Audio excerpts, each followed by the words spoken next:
So one person I really like and admire is Diane Arbus.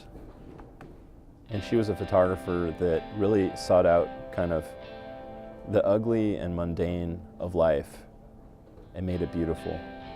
So she would go out and photograph, like, I don't know, circus people, the tallest man in the world, like this giant that she really loved to photograph, identical twins, all kinds of things.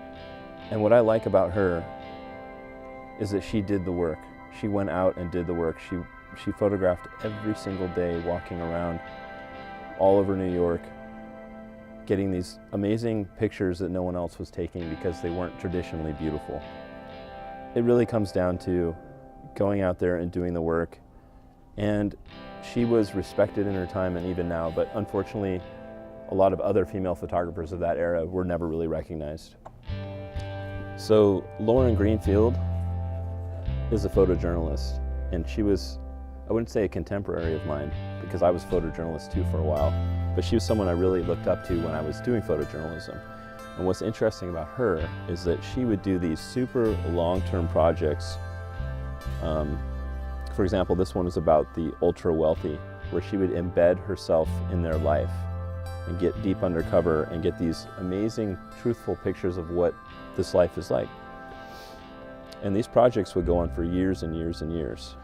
The other project she did was about basically what it was to be a girl and kind of the culture that you're exposed to and what you have to kind of navigate growing up. And her work is great. It's photojournalism, but it's also artistic. And a lot of blood, sweat, and tears went into making this. She was very inspirational to me.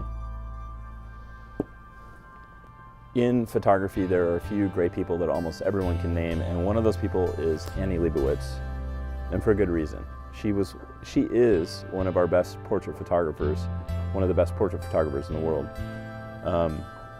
She was always inspiring to me because she had an amazing sense of light, and she has the ability to draw out something really special in people, to get something true, a real true portrait of them, but done in a way that almost looks like a painting. And her lighting is very elaborate, very subtle, and beautiful.